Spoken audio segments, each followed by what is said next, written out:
कि सुध को चावै। हाजरा हजूर जहरा जहूर जुगो जुग टल। ਗਿਆਨ ਸਮੁੰਦਰ ਬਾਣੀ ਦੇ ਬੋਹਿਤ ਸਤਿਗੁਰੂ ਧੰਨ ਧੰਨ ਸ੍ਰੀ ਗੁਰੂ ਗ੍ਰੰਥ ਸਾਹਿਬ ਮਹਾਰਾਜ ਜੀਆਂ ਦੇ ਸਜੇ ਪਾਵਨ ਦਰਬਾਰ ਨਿੱਘੀ ਗੋਦ ਦੇ ਅੰਦਰ ਸ਼ਾਮ ਦੇ ਦੀਵਾਨ ਦੇ ਵਿੱਚ ਜੁੜ ਮਿਲ ਬੈਠ ਕੇ ਗੁਰੂ ਚਰਨਾਂ ਦਾ ਪਿਆਰ ਜੀਵਨ ਦਾ ਆਨੰਦ ਮਾਣ ਰਹੇ। ਗੁਰੂ ਰੂਪ ਗੁਰੂ ਖਾਲਸਾ ਪਿਆਰੀ ਸਾਧ ਸੰਗਤ ਸਾਰੇ ਬਹੁਤ ਵੱਡਿਆਂ ਭਾਗਾਂ ਵਾਲੇ ਹਾਂ ਜੋ ਸਤਿਗੁਰਾਂ ਨੇ ਇਸ ਭਾਗਾ ਸਮਾਂ ਆਪਾਂ 'ਤੇ ਕਿਰਪਾ ਕਰਕੇ ਆਪਣੀ ਰਹਿਮਤ ਦੇ ਵਿੱਚ ਬਖਸ਼ਿਸ਼ ਕੀਤਾ ਹੋਇਆ ਹੈ। ਸੋ ਆਓ ਨਿਤਨੇਮ ਅਨੁਸਾਰ ਰਹਿ ਰਾਸ ਤੇ ਕੀਰਤਨ ਦਾ ਆਨੰਦ ਮਾਣਿਆ। ਹੁਣ ਕੁਝ ਸਮਾਂ ਗੁਰੂ ਇਤਿਹਾਸ ਦੇ ਨਾਲ ਜੁੜੀਏ ਜੋ ਕਿ ਆਪ ਬੜੇ ਪਿਆਰ ਦੇ ਨਾਲ ਸਰਵਣ ਕਰਦੇ ਆ ਰਹੇ ਹੋ।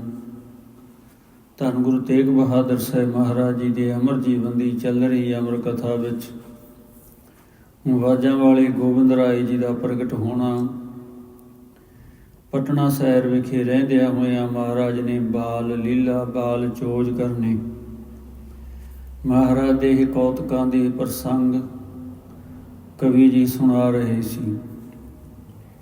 ਕਿਉਂਕਿ ਇਤਿਹਾਸਕਾਰ ਨੂੰ ਜਿੰਨਾ ਇਤਿਹਾਸ ਮਿਲਦਾ ਉਹਨਾਂ ਉਹ ਵਰਣਨ ਕਰਦਾ ਹੈ। ਪਰ ਚੂੜਾਮਨ ਕਵੀ ਭਾਈ ਸੰਤੋਖ ਸਿੰਘ ਜੀਆਂ ਨੇ ਕੁਝ ਕੁ ਸਤਿਗੁਰੂ ਮਹਾਰਾਜ ਦੇ ਬਾਲ ਲੀਲਾ ਦੇ ਜਿਹੜੇ ਚੋਜ ਸੀ ਉਹ ਨਹੀਂ ਬਿਆਨ ਕੀਤੇ ਹੋਏ। ਇਸ ਕਰਕੇ ਇਸ ਪ੍ਰਸੰਗ ਨੂੰ ਅੱਗੇ ਆਰੰਭ ਕਰਨ ਤੋਂ ਪਹਿਲਾਂ ਬਾਜਾਂ ਵਾਲੇ ਸਤਿਗੁਰੂ ਮਹਾਰਾਜ ਦੇ ਉਸ ਮਹਾਨ ਕੀਤੇ ਹੋਏ ਚੋਜਾਂ ਵੱਲ ਨਜ਼ਰ ਮਾਰੀਏ। ਸਤਿਗੁਰੂ ਮਹਾਰਾਜ ਪਟਨੇ ਸ਼ਹਿਰ ਰਹਿੰਦਿਆਂ ਹੋਇਆਂ ਸਾਰੇ ਪਟਨੇ ਸ਼ਹਿਰ ਦੇ ਅੰਦਰ ਦੂਰ ਦੇ ਇਲਾਕਿਆਂ ਤੱਕ ਇਹ ਗੱਲ ਪ੍ਰਗਟ ਹੋ ਚੁੱਕੀ ਸੀ ਕਿ ਗੁਰੂ ਤੇਗ ਬਹਾਦਰ ਸਾਹਿਬ ਮਹਾਰਾਜ ਜੀ ਦੇ ਗ੍ਰਹਿ ਧੰਨ ਸਤਿਗੁਰੂ ਸ੍ਰੀ ਗੁਰੂ ਤੇਗ ਬਹਾਦਰ ਸਾਹਿਬ ਮਹਾਰਾਜ ਜੀ ਦੇ ਧਰਮ ਪਤਨੀ ਸਤਿਕਾਰਯੋਗ ਮਾਤਾ ਗੁਜਰੀ ਜੀਆਂ ਦੀ ਪਵਿੱਤਰ ਕੁੱਖ ਤੋਂ ਜੋ ਸਾਹਿਬਜ਼ਾਦੇ ਨੇ ਅਵਤਾਰ ਲਿਆ ਹੈ, ਉਹ ਪਰਮੇਸ਼ਰ ਨੇ, ਉਹ ਭਗਵਾਨ ਨੇ। ਕੋਈ ਰਾਮ ਦਾ ਰੂਪ ਕਹਿੰਦਾ ਹੈ, ਕੋਈ ਕ੍ਰਿਸ਼ਨ ਦਾ ਰੂਪ ਕਹਿੰਦਾ ਹੈ ਵੀ ਐਸੇ ਹੀ ਸੱਚ ਸੀ।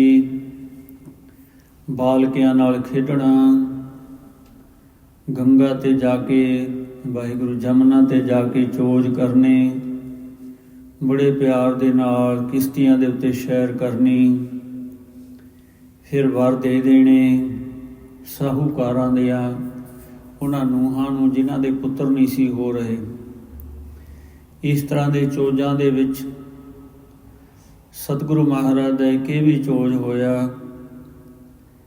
ਪਟਨੇ ਦੇ ਰਹਿਣ ਵਾਲਾ ਸਿਵਦੱਤ ਪੰਡਤ ਗਿਆਨੀ ਗਿਆਨ ਸਿੰਘ ਨੇ ਇਸ ਨੂੰ ਰਾਜਾ ਲਿਖਿਆ ਇਸ ਇਲਾਕੇ ਦਾ। ਇਹ ਭਾਵ ਕਿ ਰਾਮਚੰਦਰ ਭਗਵਾਨ ਦੀ ਭਗਤੀ ਕਰਦਾ ਸੀ।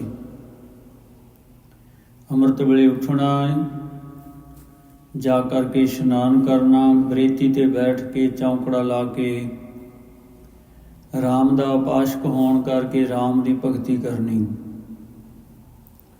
ਲੋਕਾਂ ਦੇ ਕੋਲੋਂ ਇਹ ਗੱਲ ਸੁਣੀ ਕਿ ਜਿਹੜਾ ਬਾਲਾ ਗੋਬਿੰਦ ਹੈ, ਗੋਬਿੰਦ ਦਾਸ ਗੋਬਿੰਦ ਰਾਏ, ਉਹ ਭਗਵਾਨ ਦਾ ਰੂਪ ਨੇ। ਇਹ ਆਪਣੇ ਮਨ ਦੇ ਅੰਦਰ ਇਸ ਗੱਲ ਦੀ ਅਰਦਾਸ ਕੀਤੀ, ਇੱਛਾ ਰੱਖੀ ਕਿ ਜੋ ਮੈਂ ਲੋਕਾਂ ਕੋਲੋਂ ਸੁਣਿਆ ਹੈ ਮੇਰੇ ਰਾਮ ਮੇਰੇ ਭਗਵਾਨ, ਜੇ ਸੱਚ ਹੀ ਆਪ ਪਰਮੇਸ਼ਰ ਦਾ ਰੂਪ ਸੰਸਾਰ ਵਿੱਚ ਆਏ ਹੋਂ ਤਾਂ ਮੈਨੂੰ ਵੀ ਦਰਸ਼ਨ ਬਖਸ਼ੋ। ਸਤਿਗੁਰੂ ਮਹਾਰਾਜ ਇਸੇ ਤਰ੍ਹਾਂ ਬੱਚਿਆਂ ਨਾਲ ਖੇਡਦੇ ਜਾ ਕਰਕੇ ਕਿਨਾਰੇ ਤੇ ਜਿੱਥੇ ਚੌਂਕੜਾ ਲਾਈ ਬੈਠਾ ਸੀ, ਪਾਤਸ਼ਾਹ ਇਸ ਤਰ੍ਹਾਂ ਦੋ ਤਰੀਕੇ ਕਹਿੰਦੇ ਨੇ ਕਿ ਮਹਾਰਾਜ ਦੇ ਸਾਹਮਣੇ ਖੜ ਕੇ ਬੜੀ ਉੱਚੀ ਜ਼ੋਰ ਦੀ ਕਿਲਕਾਰ ਮਾਰ ਦਿੱਤੀ। ਕਿਉਂਕਿ ਅੱਖਾਂ ਵਿੱਚ ਹੀ ਧਿਆਨ ਦੇ ਵਿੱਚ ਬੈਠਾ ਸੀ, ਇੱਕਦਮ ਤਰਪਕ ਜਾਂਦਾ ਹੈ। ਇਹਦੀਆਂ ਅੱਖਾਂ ਖੁੱਲ੍ਹਦੀਆਂ ਨੇ, ਨੇਤਰ ਖੁੱਲ੍ਹਦੇ ਨੇ। ਸਾਹਮਣੇ ਬਾਜਾਂ ਵਾਲੇ ਸਤਿਗੁਰੂ ਮਹਾਰਾਜ ਚੋਜੀ ਪ੍ਰੀਤਮ ਜੀ ਖੜ੍ਹੇ ਨੇ। ਜਦੋਂ ਹੀ ਇਹਨੇ ਤੱਕਿਆ, ਦੇਖਿਆ, ਇਹਨੂੰ ਭਗਵਾਨ ਦੇ ਦਰਸ਼ਨ ਹੋਏ, ਰਾਮ ਦੇ ਰੂਪ ਦਰਸ਼ਨ ਹੋਏ। ਜਦੇ ਉੱਠ ਕੇ ਖੜ੍ਹਾ ਹੋਇਆ ਅਤੇ ਸਤਿਗੁਰੂ ਮਹਾਰਾਜ ਜੀ ਨੂੰ ਨਮਸਕਾਰ ਕੀਤੀ। ਸਤਿਗੁਰੂ ਪਾਤਸ਼ਾਹ ਨੇ ਇਹਦੇ ਮਨ ਦੇ ਜਿਹੜੇ ਸੰਕੇ ਸੀ ਦੂਰ ਕਰਕੇ ਇਹ ਸਰਗੁਣ ਭਗਤੀ ਕਰਦਾ ਸੀ। ਫਿਰ ਸਤਿਗੁਰੂ ਮਹਾਰਾਜ ਨੇ ਇਹ 'ਤੇ ਕਿਰਪਾ ਕਰਕੇ ਨਿਰਗੁਣ ਭਗਤੀ ਕਰਨ ਦਾ ਉਪਦੇਸ਼ ਦ੍ਰਿੜ ਕਰਾਇਆ।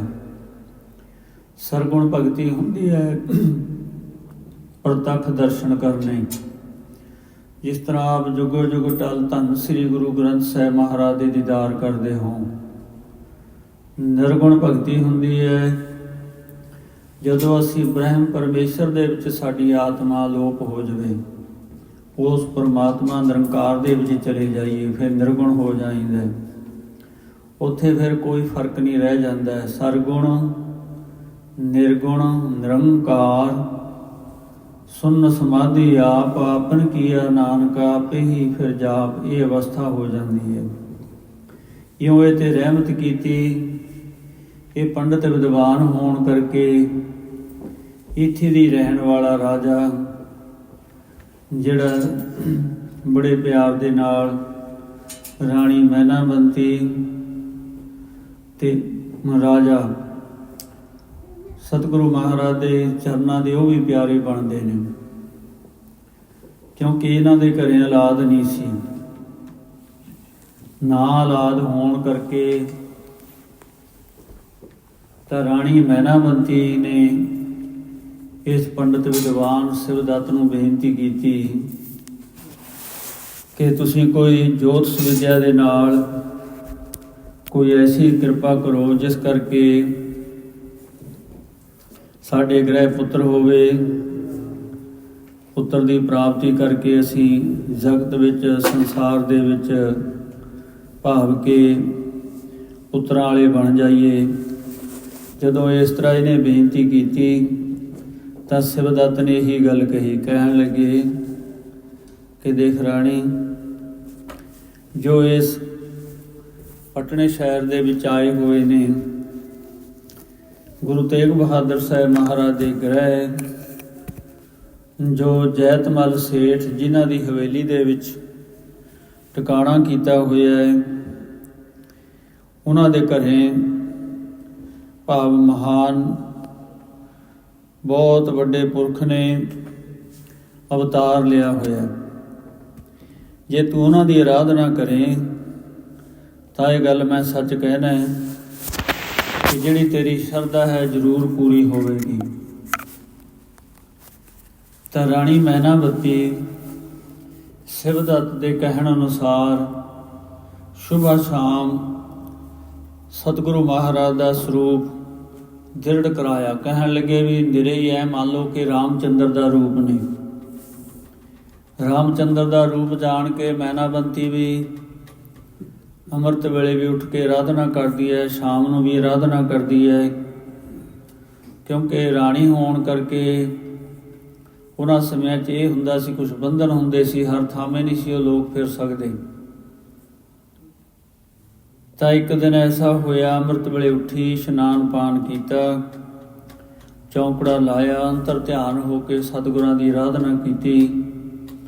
ਅੱਜ ਬਾਜਾਂ ਵਾਲੇ ਸਤਿਗੁਰੂ ਮਹਾਰਾਜ ਅੰਮ੍ਰਿਤ ਵੇਲਿਓਂ ਤਿਆਰ ਹੋਏ, ਸਾਰੇ ਬਾਲਕੇ ਇਕੱਠੇ ਹੋ ਜਾਂਦੇ ਨੇ।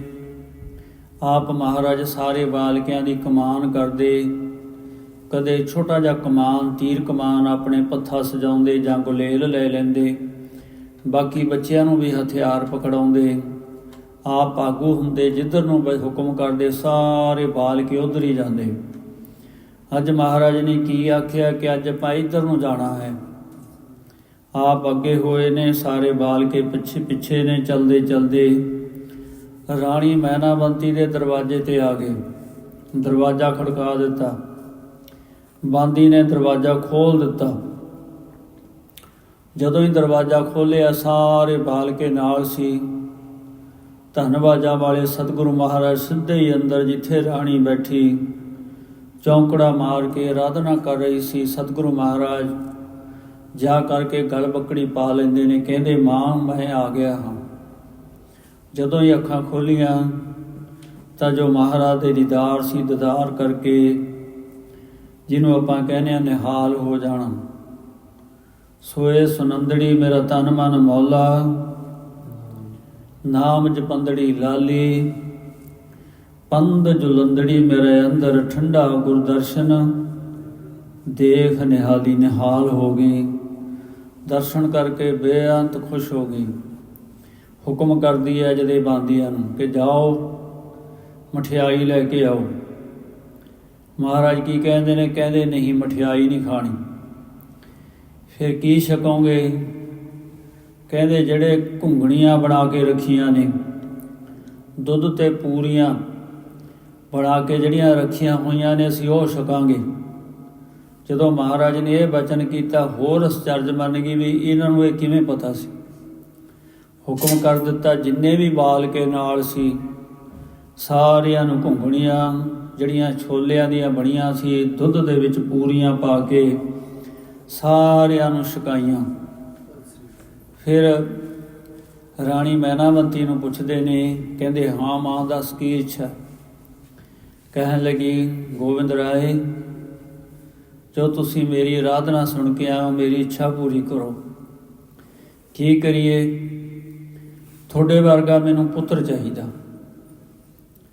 ਮਹਾਰਾਜ ਕਹਿਣ ਲੱਗੇ ਮਾਂ ਮੇਰੇ ਵਰਗਾ ਤਾਂ ਮੈਂ ਹੀ ਹਾਂ, ਮੈਂ ਹੀ ਤੇਰਾ ਪੁੱਤਰ ਹੈ। ਉਹ ਕਹਿ ਕੇ ਮਹਾਰਾਜ ਨੇ ਐਸੀ ਗੱਲ ਬੱਕੜੀ ਪਾਈ, ਜਿਹੜਾ ਮਨ ਦੇ ਅੰਦਰ ਪੁੱਤਰ ਦੀ ਇੱਛਾ ਸੀ ਨਾ, ਉਹ ਇੱਛਾ ਹੀ ਖਤਮ ਕਰ ਦਿੱਤੀ ਕਿ ਅੱਜ ਤੋਂ ਮੈਂ ਤੇਰਾ ਪੁੱਤਰ ਹਾਂ, ਮੈਂ ਤੇਰਾ ਲਾਡਲਾ ਹਾਂ, ਮੈਂ ਰੋਜ਼ ਆਇਆ ਕਰਾਂਗਾ। ਤੂੰ ਇਹੀ ਘੁੰਗਣੀਆਂ ਤਿਆਰ ਕਰਕੇ ਰੱਖਿਆ ਕਰਨੀਆਂ ਨੇ ਤੇ ਇਹੀ ਦੁੱਧ ਦੇ ਵਿੱਚ ਪੂਰੀਆਂ ਪਾ ਕੇ ਤਿਆਰ ਰੱਖਿਆ ਕਰਨੀਆਂ ਨੇ। ਅਸੀਂ ਰੋਜ਼ ਤੇਰੇ ਘਰ ਆਇਆ ਕਰਾਂਗੇ, ਰੋਜ਼ ਆਇਆ ਕਰਾਂਗੇ। ਅੱਜ ਤੋਂ ਤੇਰੇ ਅਸੀਂ ਪੁੱਤਰ ਹਾਂ। ਕਿਉਂ? ਮਹਾਰਾਜ ਨੂੰ ਵਰ ਦਿੱਤਾ ਤੇ ਕੀਤਾ ਵੀ ਇਸੇ ਤਰ੍ਹਾਂ। ਸਤਿਗੁਰੂ ਮਹਾਰਾਜ ਰੋਜ਼ਾਨਾ ਹੀ ਫਿਰ ਮੈਨਾਵੰਤੀ ਦੇ ਘਰੇ ਜਾਂਦੇ। ਜਿਹੜਾ ਇਹਦਾ ਪਤੀ ਰਾਜਾ ਸੀ ਫਤਿਹ ਚੰਦ, ਉਹ ਵੀ ਮਹਾਰਾਜ ਦਾ ਸ਼ਰਧਾਲੂ ਹੋਇਆ। ਇਸ ਤਰ੍ਹਾਂ ਸਤਿਗੁਰੂ ਮਹਾਰਾਜ ਦੇ ਨਾਲ ਗੂੜ੍ਹੀ ਸਾਂਝ ਪਈ। ਇੱਥੇ ਪਟਨੇ ਸ਼ਹਿਰ ਦੇ ਵਿੱਚ ਹੀ ਫਿਰ ਇਹ ਫਤਿਹ ਚੰਦ ਰਾਜਾ ਅਤੇ ਮੈਨਾਵੰਤੀ, ਕਿਉਂਕਿ ਪਾਤਸ਼ਾਹ ਉੱਥੋਂ ਫਿਰ ਆ ਗਏ ਸੀਗੇ। ਮਹਾਰਾਜ ਜਦੋਂ ਫਿਰ 17 ਕੁ ਸਾਲ ਦੇ ਸਨ ਅਨੰਦਪੁਰ ਸਾਹਿਬ ਵਿਖੇ, ਫਿਰ ਇਹਨਾਂ ਦੇ ਵੀ ਸਰੀਰ ਬਿਰਧ ਹੋ ਗਏ ਸੀ। ਫਿਰ ਪਾਤਸ਼ਾਹ ਦੇ ਦੀਦਾਰ, ਆਖਰੀ ਦੀਦਾਰ ਕਰਨ ਵਾਸਤੇ ਫਿਰ ਅਨੰਦਪੁਰ ਸਾਹਿਬ ਵੀ ਆਏ ਸੀ ਫਤਿਹ ਚੰਦ ਅਤੇ ਮੈਨਾਵੰਤੀ। ਇਉਂ ਹੀ ਪਟਨੇ ਸ਼ਹਿਰ ਦੇ ਅੰਦਰ ਜਦੋਂ ਸਤਿਗੁਰੂ ਮਹਾਰਾਜ 4.5 ਸਾਲ ਦੇ ਸੀ ਤਾਂ ਗੁਰੂ ਤੇਗ ਬਹਾਦਰ ਸਾਹਿਬ ਮਹਾਰਾਜ ਜੀ ਅਸਾਮ ਤੋਂ ਮੁੜਦੇ ਹੋਏ ਜਦੋਂ ਪਟਨਾ ਸਾਹਿਬ ਪਹੁੰਚੇ, ਪਟਨੇ ਦੇ ਬਾਹਰ ਇੱਕ ਬਾਗ ਸੀ ਜਿਹੜਾ ਸੁੱਕਿਆ ਹੋਇਆ ਸੀ। ਸਤਿਗੁਰੂ ਤੇਗ ਬਹਾਦਰ ਸਾਹਿਬ ਮਹਾਰਾਜ ਜੀ ਨੇ ਉਸ ਬਾਗ ਦੇ ਵਿੱਚ ਉਤਾਰਾ ਕੀਤਾ। ਜਦੋਂ ਹੀ ਰਾਤ ਕੱਟੀ, ਦੂਸਰੇ ਦਿਨ ਚੱਲਣਾ ਸੀ, ਉਹ ਸੁੱਕਾ ਹੋਇਆ ਬਾਗ ਹਰਾ ਹੋ ਗਿਆ। ਬਾਗ ਹਰਾ ਹੋਣ ਦੇ ਨਾਲ ਇਹ ਦੋ ਭਰਾ ਸਨ ਮੁਸਲਮਾਨ, ਕਰੀਮ ਬਖਸ਼ ਤੇ ਰਹੀਮ ਬਖਸ਼, ਉਹਨਾਂ ਦਾ ਬਾਗ ਸੀ ਇਹ। ਜਦੋਂ ਇਹਨਾਂ ਨੂੰ ਪਤਾ ਲੱਗਿਆ ਕਿ ਸਤਿਗੁਰੂ ਮਹਾਰਾਜ ਨੇ ਰਾਤ ਡੇਰਾ ਕੀਤਾ ਸੀ, ਅੱਜ ਤੜਕੇ ਨੂੰ ਕਈ ਦਰਖਤ ਜਿਹੜੇ ਸੁੱਕ ਚੁੱਕੇ ਸਨ ਫਲਾਂ ਵਾਲੇ, ਉਹ ਸਾਰੇ ਹਰੇ ਹੋਣੇ ਸ਼ੁਰੂ ਹੋ ਗਏ। ਦੋਏ ਭਰਾਵਾਂ ਨੇ ਆ ਕੇ ਗੁਰੂ ਤੇਗ ਬਹਾਦਰ ਸਾਹਿਬ ਮਹਾਰਾਜ ਦੇ ਚਰਨ ਫੜ ਲਏ। ਇਹ ਬਾਗ ਫਿਰ ਸਤਿਗੁਰੂ ਮਹਾਰਾਜ ਨੂੰ ਅਰਦਾਸ ਕਰਾ ਦਿੱਤਾ ਸੀ। ਸਤਿਗੁਰੂ ਪਾਤਸ਼ਾਹ ਬਾਜਾਂ ਵਾਲੇ ਫਿਰ ਇਸ ਬਾਗ ਦੇ ਵਿੱਚ ਜਾਂਦੇ ਖੇਡਣ ਵਾਸਤੇ, ਤੇ ਕਈ ਪ੍ਰਕਾਰ ਦੀਆਂ ਉੱਥੇ ਉਸ ਬਾਗ ਦੇ ਵਿੱਚ ਵੀ ਖੇਡਾਂ ਕਰਦੇ। ਅੱਜ ਵੀ ਉਹ ਬਾਗ ਜਿਹੜੀ ਉਹ ਜਗ੍ਹਾ ਹੈ ਪਟਨੇ ਸ਼ਹਿਰ ਦੇ ਆਪਣੇ ਗੁਰਦੁਆਰਾ ਸਾਹਿਬ ਦੇ ਨਾਂ ਹੈ, ਤਖਤ ਦੇ। ਜਿਹੜਾ ਮੈਨਾਵੰਤੀ ਦੇ ਕੋਲ ਵੀ, ਕਿਉਂਕਿ ਉਹ ਵੀ ਰਾਜਾ ਸੀ ਫਤਿਹ ਚੰਦ, ਇਹਦਾ ਵੀ ਬਾਗ ਸੀ। ਮਹਾਰਾਜ ਉਹਦੇ ਬਾਗ ਦੇ ਵਿੱਚ ਵੀ ਰਾਜੇ ਨਾਲ ਮੈਨਾਵੰਤੀ ਰਾਣੀ ਨੂੰ ਲੈ ਕੇ ਜਾਂਦੇ। ਬਾਗ ਬਗੀਚੇ ਦੇ ਜਾ ਕੇ ਵਿੱਚ ਮਹਾਰਾਜ ਕਈ ਪ੍ਰਕਾਰ ਦੇ ਬੂਟੇ ਲਾਉਂਦੇ, ਖੇਡਾਂ ਕਰਦੇ। ਇੱਕ ਕਰੌਂਦੇ ਦਾ ਬੂਟਾ ਮਹਾਰਾਜ ਦੇ ਹੱਥਾਂ ਦਾ ਲੱਗਿਆ ਹੋਇਆ, ਕਰੌਂਦਾ ਲੰਬੀਆਂ ਸੂਲਾਂ ਹੁੰਦੀਆਂ ਨੇ। ਸਿਆਣਿਆਂ ਨੇ ਤਾਂ ਦੇਖਿਆ, ਅੱਜ ਕੱਲ੍ਹ ਦੇ ਬੱਚਿਆਂ ਨੂੰ ਤਾਂ ਪਤਾ ਹੀ ਨਹੀਂ ਕਰਾਉਂਦਾ ਕੀ ਹੁੰਦਾ। ਉਹਦਾ ਚਾਰ ਵੀ ਪੈਂਦਾ ਹੈ, ਛੋਟੇ ਛੋਟੇ ਬੇਰਾਂ ਨਾਲ ਵਰਗੇ ਕਰਾਉਂਦੇ ਹੁੰਦੇ ਨੇ। ਅੱਜ ਵੀ ਉਸੇ ਤਰ੍ਹਾਂ ਹੀ ਆ, 12 ਮਹੀਨੇ ਹੀ ਉਹਨੂੰ ਫਲ ਲੱਗਦਾ, ਨਹੀਂ ਕਰਾਉਂਦੇ ਨੂੰ 12 ਮਹੀਨੇ ਫਲ ਨਹੀਂ ਲੱਗਦਾ। ਸੋ ਇਸ ਤਰ੍ਹਾਂ ਮਹਾਰਾਜ ਦੀ ਹੀ ਚੋਜ ਨੇ, ਬੜੇ ਚੋਜ ਕੀਤੇ। ਫਿਰ ਮਾਇਆ ਦਾ ਵੀ ਇੱਕ ਐਸਾ ਚੋਜ ਕਰਦੇ ਨੇ, ਕਿਉਂ ਜਿਹੜੀਆਂ ਦੂਰ ਦੂਰ ਦੀਆਂ ਸੰਗਤਾਂ ਆਉਂਦੀਆਂ ਸਤਿਗੁਰੂ ਮਹਾਰਾਜ ਵਾਸਤੇ ਸੋਹਣੇ ਸੋਹਣੇ ਗਹਿਣੇ ਕਢਾ ਕੇ ਲੈ ਕੇ ਆਉਂਦੀਆਂ। ਸ਼ਰਧਾਵਾਨ ਸਿੱਖ ਬਹੁਤ ਕੁਝ ਗੁਰੂ ਘਰ ਦੇ ਵਿੱਚ ਅਰਪਣ ਕਰਦੇ ਸੀ।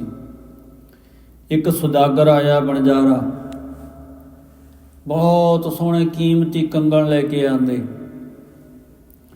ਮਹਾਰਾਜ ਦੇ ਦਰਬਾਰ ਪਹੁੰਚ ਕੇ ਨਮਸਕਾਰ ਕੀਤੀ, ਕੰਗਣ ਦੋਏ ਹੱਥਾਂ ਦੇ ਵਿੱਚ ਪਹਿਨਾ ਦਿੱਤੇ।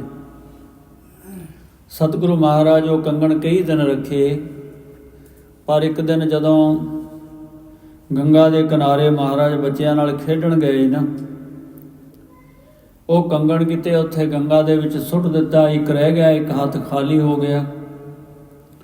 ਜਦੋਂ ਵਾਪਸ ਘਰੇ ਆਏ, ਮਾਤਾ ਨਾਨਕੀ ਜੀ ਨੇ ਦੇਖਿਆ ਕਿ ਕੰਗਣ ਨਹੀਂ ਹੈ, ਤਾਂ ਮਾਤਾ ਗੁਜਰੀ ਜੀ ਨੂੰ ਕਹਿ ਕੇ, ਕਿ ਮਾਤਾ ਜੀ ਦਾ ਵੱਡਾ ਸਿਆਣਾ ਸਰੀਰ ਸੀ, ਕਹਿਣ ਲੱਗੇ ਤੁਸੀਂ ਜਾਓ ਗੋਬਿੰਦ ਰਾਏ ਦੇ ਨਾਲ, ਪੁੱਛੋ ਵੀ ਕਿੱਥੇ ਖੇਡਦੇ ਸੀ, ਕਿੱਥੇ ਨਹਾਉਂਦੇ ਸੀ, ਉਹ ਕੰਗਣ ਕਿੱਥੇ ਸੁੱਟਿਆ ਹੈ। ਜਦੋਂ ਮਾਤਾ ਜੀ ਨੂੰ ਨਾਲ ਲੈ ਕੇ ਗਏ, ਜਿੱਥੇ ਫਿਰ ਖੇਡ ਕੇ ਆਏ ਸੀ ਜਲ ਦੇ ਵਿੱਚ, ਕਿਉਂਕਿ ਬੱਚਿਆਂ ਦੀਆਂ ਦੋ ਟੋਲੀਆਂ ਬਣਾ ਲੈਂਦੇ, ਫਿਰ ਪਾਣੀ ਦੇ ਛਿੱਟੇ ਇੱਕ ਦੂਸਰੇ ਦੇ ਉੱਤੇ ਪਵਾਉਂਦੇ, ਇੱਕ ਪਾਸੇ ਆਪ ਹੋ ਜਾਂਦੇ। ਫਿਰ ਜਿਹੜੇ ਜਿੱਤ ਜਾਂਦੇ ਉਹਨਾਂ ਨੂੰ ਦੁੱਗਣੀ ਮਠਿਆਈ ਦਿੰਦੇ, ਕਿਉਂਕਿ ਸੰਗਤਾਂ ਗੁਰਸਿੱਖ ਮਨ ਦੀ ਭਾਵਨਾ ਨਾਲ ਮਠਿਆਈਆਂ ਲੈ ਕੇ ਆਉਂਦੀਆਂ। ਮਹਾਰਾਜ ਨੂੰ ਬੇਨਤੀ ਕਰਦੀਆਂ ਕਿ ਮਹਾਰਾਜ ਮੇਰਾ ਕੋਈ ਕਾਰਜ ਜੜਿਆ ਹੋਇਆ ਹੈ, ਬਣ ਜਾਵੇ, ਮਠਿਆਈ ਖਵਾ ਸਕੋ।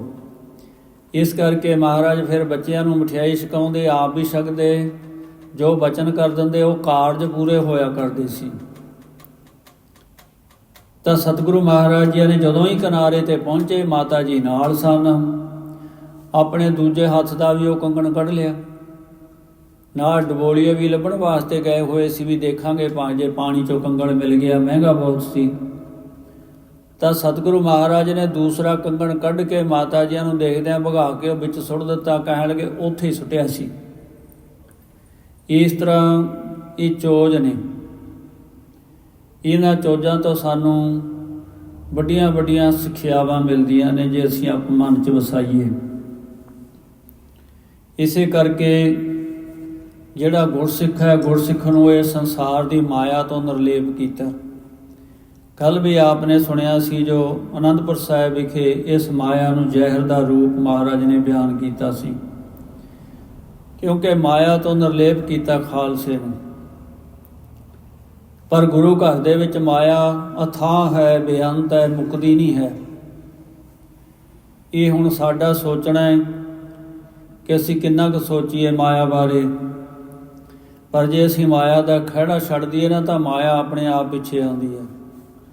ਕਹਿ ਕਬੀਰ ਜਬ ਤਿਆਗ ਦਈ, ਤਬ ਉਹ ਸ਼ਰਣੀ ਆਏ ਪਈ। ਜਦੋਂ ਮਾਇਆ ਦਾ ਤਿਆਗਨ ਕਰਦੇ ਆ ਨਾ, ਫਿਰ ਇਹ ਸਾਡੇ ਪਿੱਛੇ ਪਿੱਛੇ ਫਿਰਦੀ ਹੈ। ਜਦੋਂ ਅਸੀਂ ਮਾਇਆ ਦੇ ਪਿੱਛੇ ਦੌੜਦੇ ਹਾਂ ਤਾਂ ਮਾਇਆ ਅੱਗੇ ਦੌੜਦੀ ਹੈ। ਜਿਵੇਂ ਪਰਛਾਵਾਂ ਨਹੀਂ ਫੜਿਆ ਜਾਂਦਾ, ਮਾਇਆ ਤੇ ਵੀ ਫੜੀ ਨਹੀਂ ਜਾਂਦੀ। ਇਸ ਮਾਇਆ ਤੋਂ ਕਦੇ ਵੀ ਕਿਸੇ ਨੂੰ ਰੱਜ ਨਹੀਂ ਆਇਆ, ਵੱਡੇ ਵੱਡੇ ਹੋ ਕੇ ਚਲੇ ਗਏ ਨੇ। ਸੋ ਇਸ ਤਰ੍ਹਾਂ ਦੇ ਚੋਜ ਸਤਿਗੁਰੂ ਮਹਾਰਾਜ ਨੇ ਪਟਨੇ ਸ਼ਹਿਰ ਦੇ ਵਿੱਚ ਕੀਤੇ। ਇਹਨਾਂ ਚੋਜਾਂ ਨੂੰ ਕਰਦਿਆਂ ਕਰਦਿਆਂ ਮਹਾਰਾਜ 6.5 ਸਾਲ ਦੀ ਅਵਸਥਾ ਸਤਿਗੁਰਾਂ ਦੀ ਹੋ ਗਈ ਸੀ। ਤੇ ਧੰਨ ਗੁਰੂ ਤੇਗ ਬਹਾਦਰ ਸਾਹਿਬ ਮਹਾਰਾਜ ਜੀ ਅਨੰਦਪੁਰ ਸਾਹਿਬ ਤੋਂ ਫਿਰ ਤਿਆਰੀਆਂ ਕਰ ਰਹੇ ਸਨ ਸ਼ਹੀਦੀ ਪਾਉਣ ਵਾਸਤੇ। ਭਾਵੇਂ ਉਹ ਇਤਿਹਾਸ ਆਪ ਨੇ ਦਿੱਲੀ ਤੱਕ ਸੁਣਿਆ ਹੋਇਆ ਹੈ, ਦਿੱਲੀ ਮਹਾਰਾਜ ਹਵੇਲੀ ਵਿੱਚ ਨੇ, ਪਰ ਇਹ ਕਵੀ ਜਿਆਂ ਨੂੰ ਇਸ ਗੱਲ ਦਾ ਭੁਲੇਖਾ ਲੱਗਿਆ ਹੋਇਆ ਇਤਿਹਾਸ ਦੇ ਵਿੱਚ। ਇਹ ਕੁਛ ਗੱਲ ਦਾ ਨਿਰਣਾ ਅੱਗੇ ਜਾ ਕੇ ਆਪਾਂ ਕਰਾਂਗੇ। ਜੋ ਲੜੀਵਾਰ ਇਤਿਹਾਸ ਚੱਲਦਾ, ਜਦੋਂ ਸਾਰਾ ਸੁਣਾਂਗੇ ਫਿਰ ਸਾਰੀ ਗੱਲ ਸਾਡੇ ਸਾਹਮਣੇ ਆਉਣੀ ਹੈ। ਕਿਉਂਕਿ ਮਹਾਰਾਜ 8.5-9 ਸਾਲ ਦੇ ਸੀ ਜਦੋਂ ਸਤਿਗੁਰਾਂ ਨੇ ਧੰਨ ਗੁਰੂ ਤੇਗ ਬਹਾਦਰ ਸਾਹਿਬ ਮਹਾਰਾਜ ਜੀ ਨੂੰ ਦਿੱਲੀ ਨੂੰ ਭੇਜਿਆ ਸੀ ਅਨੰਦਪੁਰ ਸਾਹਿਬ ਤੋਂ। ਪਰ ਕਵੀ ਜੀ ਇਹ ਬਿਆਨ ਕਰਦੇ ਨੇ ਕਿ ਮਹਾਰਾਜ ਬਾਅਦ 'ਚ ਗਏ ਸੀ ਅਨੰਦਪੁਰ ਸਾਹਿਬ, ਜੋ ਉਹਨਾਂ ਨੂੰ ਸਰੋਤ ਮਿਲਿਆ ਉਹਦੇ ਹਿਸਾਬ ਨਾਲ ਉਹਨਾਂ ਨੇ ਗੱਲ ਕਰ ਦਿੱਤੀ। ਪਰ ਜਦੋਂ ਬਾਕੀ ਇਤਿਹਾਸਾਂ ਨੂੰ ਪੜ੍ਹਦੇ ਹਾਂ ਅਤੇ ਕਲਗੀਧਰ ਮਹਾਰਾਜ ਦੇ ਆਪਣੇ ਲਿਖੇ ਹੋਏ ਸ਼ਬਦ ਪੜ੍ਹਦੇ ਹਾਂ, ਕਿਉਂਕਿ ਸਤਿਗੁਰੂ ਪਾਤਸ਼ਾਹ ਆਪ ਵੀ ਲਿਖਦੇ ਨੇ, ਮਦਰ ਦੇਸ਼ ਕੋ ਹਮ ਲੈ ਆਏ, ਵੀ ਅਸੀਂ ਮਦਰ ਦੇਸ਼ ਪੰਜਾਬ ਨੂੰ ਆ ਗਏ ਸੀ। ਬਚਿੱਤਰ ਨਾਟਕ 'ਚ ਲਿਖਿਆ, ਭਾਂਤ ਭਾਂਤ ਦਈਨ ਦੁਲਰਾਏ, ਭਾਂਤ ਭਾਂਤ ਦੇ ਸਾਨੂੰ ਲਾਡ ਲੜਾਏ, ਭਾਂਤ ਭਾਂਤ ਕੀ ਦਿਨੀ ਛਿੱਛਾ, ਨਾਨਾ ਪ੍ਰਕਾਰ ਦੀ ਫਿਰ ਸਾਨੂੰ ਸਿੱਖਿਆ ਵੀ ਦਿੱਤੀ। ਜਬ ਹਮ ਕਰਮ ਧਰਮ ਕੋ ਆਏ, ਦੇਵ ਪਿਤਾ ਤਬ ਲੋਕ ਸੁਧਾਏ। ਜਦੋਂ ਭਾ ਮਹਾਰਾਜ ਕਹਿੰਦੇ ਅਸੀਂ ਕਰਮ ਧਰਮ ਦੇ ਵਿੱਚ ਪਰਪੱਕ ਹੋ ਗਏ, ਵੱਡੇ ਹੋਏ, ਤਾਂ ਫਿਰ ਪਿਤਾ ਜੀ ਸੱਚਖੰਡ ਨੂੰ ਗਏ। ਉੱਥੋਂ ਅੱਗੇ ਲਿਖਦੇ ਨੇ, ਤਿਲਕ ਜੰਝੂ ਰਾਖਾ ਪ੍ਰਭ ਤਾਕਾ, ਇਹ ਫਿਰ ਮਹਾਰਾਜ ਅੱਗੇ ਸਾਰਾ ਬਿਆਨ ਕਰਦੇ ਨੇ। ਸੋ ਆਓ ਇਸ ਤਰ੍ਹਾਂ ਮੇਰੇ ਬਾਜਾਂ ਵਾਲੇ ਸਤਿਗੁਰੂ ਕਲਗੀਧਰ ਜੀ ਪਟਨਾ ਸਾਹਿਬ ਵਿਖੇ ਨਾਨਾ ਪ੍ਰਕਾਰ ਦੇ ਬਹੁਤ ਹੀ ਚੋਜ ਕੀਤੇ। ਅੱਜ ਵੀ ਜਦੋਂ ਆਪਾਂ ਪਟਨਾ ਸਾਹਿਬ ਵਿਖੇ ਜਾਈਏ, ਕੰਗਣ ਘਾਟ ਗੁਰਦੁਆਰਾ ਸਾਹਿਬ ਹੈ, ਬਾਗ ਸਾਹਿਬ ਹੈ, ਜਿੱਥੇ ਰਾਣੀ ਮਹਿਨਾਵੰਤੀ ਜਿਹਦੇ ਘਰ 'ਚ ਮਹਾਰਾਜ ਜੋ ਰੋਜ਼ ਜਾਂਦੇ ਹੁੰਦੇ ਸੀ, ਇੰਨਾ ਪਿਆਰ ਪੈ ਗਿਆ ਸੀ ਮਹਿਨਾਵੰਤੀ ਦੇ ਘਰੇ। ਕਈ ਵਾਰੀ ਸ਼ਾਮ ਨੂੰ ਚਲੇ ਜਾਣਾ, ਬੜੇ ਲੰਮੇ ਦੇਰ ਤੱਕ ਉੱਥੇ ਰਹਿਣਾ। ਫਿਰ ਮਾਤਾ ਜੀਆਂ ਨੇ ਸਿੱਖ ਭੇਜਣੇ ਕਿ ਬਾਲਾ ਪ੍ਰੀਤਮ ਨੂੰ ਬੁਲਾ ਕੇ ਲਿਆਓ, ਰਹਿ ਰਾਸ ਦਾ ਸਮਾਂ ਹੋ ਗਿਆ। ਕਿਉਂਕਿ ਮਰਜ਼ਾਦਾ ਬੰਨ੍ਹ ਦਿੱਤੀ ਸੀ ਪਟਨੇ ਸ਼ਹਿਰ ਵਿੱਚ, ਭਾਵੇਂ ਮਹਾਰਾਜ ਦੀ ਅਵਸਥਾ ਛੋਟੀ ਸੀ। ਅੰਮ੍ਰਿਤ ਵੇਲੇ ਦੇ ਵੀ ਨਿਤਨੇਮ, ਸਤਿਗੁਰੂ ਮਹਾਰਾਜ ਤਖਤ 'ਤੇ ਸਜਦੇ, ਅੰਮ੍ਰਿਤ ਵੇਲੇ ਦਾ ਨਿਤਨੇਮ ਹੁੰਦਾ। ਸ਼ਾਮ ਦਾ ਨਿਤਨੇਮ, ਮਹਾਰਾਜ ਫੇਰ ਤਖਤ 'ਤੇ ਸਜਦੇ, ਫਿਰ ਰਹਿ ਰਾਸ ਦਾ ਪਾਠ ਹੁੰਦਾ, ਸੋਦਰ ਦੀ ਚੌਂਕੀ, ਫਿਰ ਅਰਦਾਸ ਹੁੰਦੀ। ਜਦੋਂ ਮਹਾਰਾਜ ਮਹਿਨਾਵੰਤੀ ਦੇ ਘਰੇ ਚਲੇ ਜਾਂਦੇ ਸ਼ਾਮ ਨੂੰ ਰਾਣੀ ਦੇ, ਤਾਂ ਮਹਾਰਾਜ ਲੇਟ ਹੋ ਜਾਂਦੇ ਸੀ। ਅੱਜ ਵੀ ਪਟਨਾ ਸਾਹਿਬ ਵਿਖੇ ਮਹਾਰਾਜ ਦਾ ਜੋ ਤਖਤ ਹੈ ਸਤਿਗੁਰੂ ਪਾਤਸ਼ਾਹ ਦਾ, ਹਰਿਮੰਦਰ ਸਾਹਿਬ ਪਟਨਾ ਸਾਹਿਬ, ਉੱਥੇ ਹੁਣ ਵੀ ਰਹਿ ਰਾਸ ਹੈ, ਜਿਹੜੀ ਸੂਰਜ ਛਿਪਣ ਤੋਂ ਬਾਅਦ ਕੀਤੀ ਜਾਂਦੀ ਹੈ 4 ਘੜੀਆਂ। ਕਿਉਂਕਿ ਉਸ ਸਮੇਂ ਦੀ ਜਦੋਂ ਮਹਾਰਾਜ ਜ਼ਿਆਦਾ ਲੇਟ ਹੋ ਜਾਂਦੇ, ਇਸ ਕਰਕੇ ਫਿਰ ਰਹਿ ਰਾਸ ਮਹਾਰਾਜ ਦੇ ਆਏ 'ਤੇ ਹੁੰਦੀ ਸੀ। ਗੁਰੂ ਹਰਗੋਬਿੰਦ, ਧੰਨ ਗੁਰੂ ਪਾਤਸ਼ਾਹ ਗੋਬਿੰਦ ਰਾਏ ਜੀਆਂ ਦੇ ਉਸ ਸਮੇਂ ਦੀਆਂ ਜਿਹੜੀਆਂ ਮਰਜ਼ਾਦਾਵਾਂ ਹਨ, ਉਹਨਾਂ ਤੋਂ ਸਾਨੂੰ ਇਹ ਪ੍ਰਤੱਖ ਹੈ ਕਿ ਬਾਲਾ ਪ੍ਰੀਤਮ, ਚੋਜੀ ਪ੍ਰੀਤਮ ਗੋਬਿੰਦ ਰਾਏ ਪਾਤਸ਼ਾਹ ਜੀ ਜਦੋਂ ਨਿੱਕੀ ਵੀ ਅਵਸਥਾ ਸੀ, ਤਦ ਵੀ ਸਾਰੀਆਂ ਸੰਗਤਾਂ 10ਵੇਂ ਗੁਰੂ ਦੇ ਰੂਪ ਵਿੱਚ ਮੰਨਦੀਆਂ ਸਨ। ਸਤਿਗੁਰੂ ਮਹਾਰਾਜ ਐਸੀ ਚੋਜ ਕਰਦੇ ਸੀ, ਪਾਤਸ਼ਾਹ ਦੇ ਦਰ ਤੋਂ ਭਰ ਲੈਂਦੀਆਂ ਸਨ, ਸੰਗਤਾਂ ਨਿਹਾਲ ਹੁੰਦੀਆਂ ਸੀ। ਇਹ ਜਿਹੜਾ ਕਰੀਮ ਤੇ ਰਹੀਮ ਬਖਸ਼ ਸੀ, ਇਹਦੇ ਵੀ ਘਰੇ ਪੁੱਤਰ ਨਹੀਂ ਸੀ। ਇਹਨਾਂ ਨੇ ਫਿਰ ਗੁਰੂ ਤੇਗ ਬਹਾਦਰ ਸਾਹਿਬ ਮਹਾਰਾਜ ਜੀ ਨੇ ਜਦੋਂ ਬਾਗ ਹਰਾ ਕਰ ਦਿੱਤਾ, ਬੇਨਤੀ ਕੀਤੀ ਮਹਾਰਾਜ ਦੇ ਚਰਨਾਂ ਦੇ ਵਿੱਚ।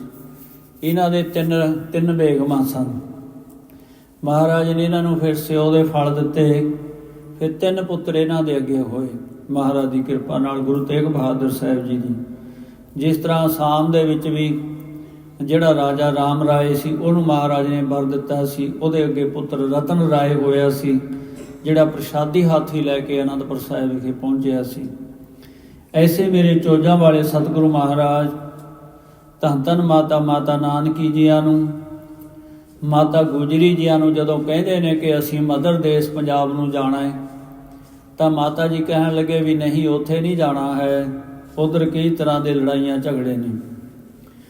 ਤਾਂ ਮਹਾਰਾਜ ਨੇ ਇੱਕ ਪ੍ਰਤੱਖ ਦਿਖਾਇਆ, ਜੋ ਕੱਲ੍ਹ ਸੁਣਿਆ, ਜਿਹੜੀ ਪਾਲਕੀ ਬਲਾਕੀ ਦਾਸ ਨੇ ਬਣਾਈ ਸੀ, ਉਹ ਫੂਕ ਕੇ ਦਿਖਾ ਦਿੱਤੀ, ਜਿਹਦੇ ਵਿੱਚੋਂ ਹੁਕਮ ਸੀ ਕਿ 700 ਤੋਲੇ ਸੋਨਾ ਲਾਉਣਾ ਹੈ, ਪਰ 70 ਤੋਲੇ ਹੀ ਸੋਨਾ ਉਹਦੇ ਵਿੱਚ ਲੱਗਿਆ ਸੀ, 10ਵਾਂ ਹਿੱਸਾ। ਇਸ ਕਰਕੇ ਮਹਾਰਾਜ ਨੇ ਦਿਖਾ ਦਿੱਤਾ ਕਿ ਇਹਨਾਂ ਦੇ ਅੰਦਰ ਦਿਖਾਵੇ ਦੀ ਸਿੱਖੀ ਹੈ। ਪੂਰਨ ਤੌਰ 'ਤੇ ਤਨ ਮਨ ਧਨ ਕਰਕੇ ਭਿੱਜੇ ਹੋਣਾ ਗੁਰੂ ਦੇ ਪਿਆਰ ਵਿੱਚ, ਉਹ ਸਿੱਖੀ ਨਹੀਂ ਹੈ। ਮੰਨਦੇ ਨੇ ਇਹ ਨਾਮ ਤਰੀਕ ਸਿੱਖਣੇ, ਨੇਮੀ ਸਿੱਖਣੀ, ਪ੍ਰੇਮੀ ਸਿੱਖਣੀ ਹਨ। ਕਿਉਂਕਿ ਜਿੱਥੇ ਪ੍ਰੇਮ ਹੁੰਦਾ ਉੱਥੇ ਨਿਯਮ ਨਹੀਂ ਹੋਇਆ ਕਰਦਾ ਸਾਧ ਸੰਗਤ ਜੀ। ਜਿੱਥੇ ਨੇਮ ਹੋ ਜਾਵੇ ਨੇ ਉੱਥੇ ਪ੍ਰੇਮ ਨਹੀਂ ਹੁੰਦਾ। ਨੇਮ ਦੇ ਵਿੱਚ ਸ਼ਰਤ ਹੋਇਆ ਕਰਦੀ ਹੈ, ਪ੍ਰੇਮ ਦੇ ਵਿੱਚ ਸ਼ਰਤ ਨਹੀਂ ਹੋਇਆ ਕਰਦੀ। ਉੱਥੇ ਸਾਰੀਆਂ ਸ਼ਰਤਾਂ ਖਤਮ ਹੋ ਜਾਂਦੀਆਂ ਨੇ, ਮੁੱਕ ਜਾਂਦੀਆਂ ਨੇ ਜਦੋਂ ਪ੍ਰੇਮ ਹੋ ਜਾਵੇ। ਸੋ ਇਸ ਤਰ੍ਹਾਂ ਬਾਜਾਂ ਵਾਲੇ ਸਤਿਗੁਰੂ ਮਹਾਰਾਜ ਹੁਣ ਵੀ ਮਾਤਾ ਗੁਜਰੀ ਜੀ ਇਹੀ ਕਹਿ ਰਹੇ ਨੇ। ਪਹਿਲਾਂ ਮਾਤਾ ਨਾਨਕੀ ਜੀ ਕਹਿੰਦੇ ਰਹੇ, ਹੁਣ ਮਾਤਾ ਗੁਜਰੀ ਜੀ ਵੀ ਕਹਿ ਰਹੇ ਨੇ। ਕਹਿਣ ਲੱਗੇ ਪੁੱਤਰ ਕਿ ਠੀਕ ਹੈ, ਅੱਗੇ ਤਾਂ ਜਿਵੇਂ ਮਰਜ਼ੀ ਹੈ, ਪਰ ਤੁਹਾਡੇ ਪਿਤਾ ਜੀਆਂ ਨੇ ਹੁਕਮ ਕੀਤਾ ਸੀ ਕਿ ਅਸੀਂ ਜਾ ਕੇ ਪੱਤਰਕਾ ਭੇਜਾਂਗੇ, ਫਿਰ ਤੁਸਾਂ ਨੇ ਪਟਨੇ ਤੋਂ ਚੱਲਣਾ, ਉਹਨਾਂ ਚਿਰ ਪਟਨੇ ਤੋਂ ਚੱਲਣਾ ਨਹੀਂ ਹੈ। ਸੋ ਆਓ ਕੁਝ ਕੁ ਮਿੰਟ ਇੱਥੋਂ ਅਗਲਾ ਜਿਹੜਾ ਇਤਿਹਾਸ ਹੈ, ਕਿਉਂਕਿ ਕੁਝ ਚੋਜ ਸੀ ਮਹਾਰਾਜ ਦੇ ਜਿਹੜੇ ਅੱਜ ਆਪਾਂ ਸਾਰੇ ਇਤਿਹਾਸ ਦੇ ਵਿੱਚ ਨਹੀਂ ਹਨ, ਇਸ ਕਰਕੇ ਆਪਾਂ ਸਾਰਿਆਂ ਨਾਲ ਇਤਿਹਾਸਾਂ ਚੋਜਾਂ ਦੀ ਸਾਂਝ ਪਾਈ ਹੈ। ਕੁਝ ਕੁ ਮਿੰਟ ਆਪਾਂ ਇਹ ਅਗਲੇ ਇਤਿਹਾਸ ਨੂੰ ਵੀ ਆਰੰਭ ਕਰਦੇ ਹਾਂ। ਸੁਖ ਪਾਏ, ਇਸ ਕਰਕੇ ਰੁਚਦਾ ਹੈ ਵੀ ਭਾਵ ਕਿ ਇੱਥੇ ਹੀ ਬਸਣਾ ਸੁੱਖਾਂ ਦੇ ਸਹਿਤ ਹੈ। ਬਸੇ ਸੰਮਤ ਕਿਤਕ ਬਿਤਾਏ, ਕਹਿ ਰਹੇ ਨੇ ਵੀ ਆਪਾਂ ਕਿੰਨੇ ਸਾਲਾਂ ਤੋਂ ਇੱਥੇ ਬਸ ਰਹੇ ਹਾਂ, ਕਿਉਂਕਿ ਮਹਾਰਾਜ 1722 ਦੇ ਵਿੱਚ ਅਨੰਦਪੁਰ ਸਾਹਿਬ ਤੋਂ ਚੱਲੇ ਸੀ ਗੁਰੂ ਤੇਗ ਬਹਾਦਰ ਸਾਹਿਬ ਜੀ। 1723 ਪੋਹ ਸੁਦੀ 7 ਨੂੰ ਮਹਾਰਾਜ ਦਾ ਅਵਤਾਰ ਹੋਇਆ ਸੀ। ਪਾਤਸ਼ਾਹ ਉਧਰੋਂ ਜਦੋਂ ਵਾਪਸ ਮੁੜੇ ਸੀ 1727-28 ਚ ਵਾਪਸ ਮੁੜੇ ਸੀ। ਜਦੋਂ ਵਾਪਸ ਆਏ ਸੀ ਫਿਰ ਪਟਨੇ ਸਾਹਿਬ ਤੋਂ ਹੋ ਕੇ ਮਹਾਰਾਜ ਅਨੰਦਪੁਰ ਸਾਹਿਬ ਆ ਗਏ ਸੀ। ਧੰਨ ਗੁਰੂ ਗੋਬਿੰਦ ਰਾਏ ਮਹਾਰਾਜ ਜੀਆਂ ਨੂੰ ਸਤਿਗੁਰੂ ਮਹਾਰਾਜ 6.5-7 ਸਾਲ ਦੇ ਸੀ। 23 ਤੇ 7 30 ਬਣ ਜਾਂਦਾ ਤੇ ਭਾਵ ਕਿ 1730 ਦੇ ਵਿੱਚ ਮਹਾਰਾਜ ਫਿਰ ਅਨੰਦਪੁਰ ਸਾਹਿਬ ਆਏ ਸੀ, ਕਿਉਂਕਿ ਪੌਣੇ 2 ਸਾਲ ਲਖਨੌਰ ਸਾਹਿਬ ਹੀ ਰਹੇ ਤੇ 6 ਸਾਲ ਦੇ ਚੱਲ ਪਏ ਸੀ। ਫਿਰ ਰਾਹ ਦੇ ਵਿੱਚ ਮਹਾਰਾਜ ਲਖਨੌਰ ਸਾਹਿਬ ਰਹੇ, ਨਾਨਕੇ ਨਗਰ ਜੋ ਲਖਨੌਰ ਸਾਹਿਬ ਅੰਬਾਲੇ ਦੇ ਕੋਲ ਹੈ। ਇੱਥੇ ਪਹਿਲਾਂ ਧੰਨ ਗੁਰੂ ਤੇਗ ਬਹਾਦਰ ਸਾਹਿਬ ਮਹਾਰਾਜ ਦੇ ਮਹਿਲ ਸਾਡੇ ਸਤਿਕਾਰਯੋਗ ਮਾਤਾ ਗੁਜਰੀ ਜੀ, ਇਹਨਾਂ ਦੇ ਪਿਤਾ ਲਾਲ ਚੰਦ ਜੀਆਂ ਦਾ ਪਿੰਡ ਸੀ। ਮਾਤਾ ਗੁਜਰੀ ਜੀ ਦਾ ਨਗਰ ਸੀ ਇਹ ਲਖਨੌਰ, ਪਰ ਬਸ ਗਏ ਸੀ ਜਾ ਕੇ ਆਪਣੇ ਕਰਤਾਰਪੁਰ। ਸੋ ਇਸ ਤਰ੍ਹਾਂ ਸਤਿਗੁਰੂ ਮਹਾਰਾਜ ਦੇ ਪ੍ਰਥਾਏ ਮਾਤਾ ਜੀ ਨਾਲ ਗੱਲਾਂ ਕਰਦੇ ਗੱਲ ਹੋ ਰਹੀ ਹੈ ਕਿ ਕਿੰਨੇ ਸਾਲ ਹੋ ਗਏ ਆਪਾਂ ਨੂੰ ਇੱਥੇ ਰਹਿੰਦਿਆਂ ਨੂੰ, ਸਾਰੇ ਸੁੱਖ ਨੇ। ਜਦੋਂ ਪੰਜਾਬ ਦੇ ਵਿੱਚ ਸੀ ਉੱਥੇ ਕਿੰਨੇ ਪ੍ਰਕਾਰ ਦੇ ਆਪਾਂ ਨੂੰ ਝਗੜੇ ਰਹੇ। ਬਹੁ ਲੋਕਨ ਮਿਲ ਪ੍ਰੀਤੁ ਪਾਈ, ਕਿੰਨਿਆਂ ਲੋਕਾਂ ਨੇ ਮਿਲ ਕੇ ਆਪਣੇ ਨਾਲ ਪ੍ਰੇਮ ਕੀਤਾ ਹੈ। ਵਸਤਿਆਨ ਅਰ ਪਾਈ, ਸਾਰੇ ਕਿੰਨੀਆਂ ਵਸਤੂਆਂ ਲਿਆ ਕੇ ਆਪ ਜੀਆਂ ਨੂੰ ਭੇਟਾ ਕਰਦੇ ਨੇ। ਇਹ ਬਚਨ ਮਾਤਾ ਗੁਜਰੀ ਜੀ ਗੋਬਿੰਦ ਰਾਏ ਸਤਿਗੁਰੂ ਮਹਾਰਾਜ ਨੂੰ ਕਹਿ ਰਹੇ ਨੇ। ਪ੍ਰਥਮ ਜਨਮ ਧਰ ਅਲਪ ਸਰੀਰ, ਕਹਿ ਰਹੇ ਨੇ ਪੁੱਤਰ ਗੋਬਿੰਦ ਰਾਏ ਤੁਸਾਂ ਨੇ ਇੱਥੇ ਹੀ ਅਵਤਾਰ ਜਨਮ ਲਿਆ ਹੈ।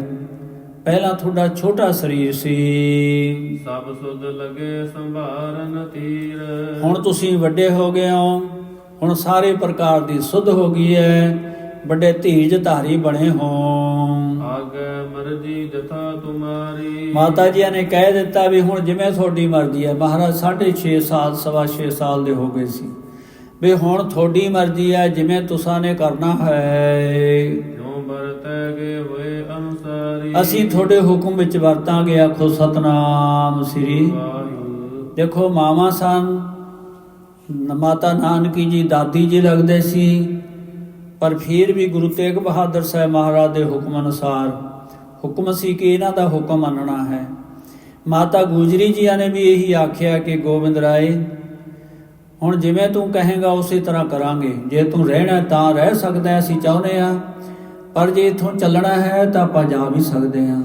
ਇਉਂ ਮਾਤਾ ਜੀਆਂ ਨੇ ਕਹਿ ਦਿੱਤਾ ਹੈ। ਸੁਨਤ ਮਾਤ ਤੇ ਗੁਰੂ ਉਚਾਰੀ, ਧੰਨ ਗੋਬਿੰਦ ਰਾਏ ਮਹਾਰਾਜ ਜੀ ਮਾਤਾ ਜੀਆਂ ਤੋਂ ਸੁਣ ਕਰਕੇ ਬਚਨ ਕਰਦੇ ਹਨ।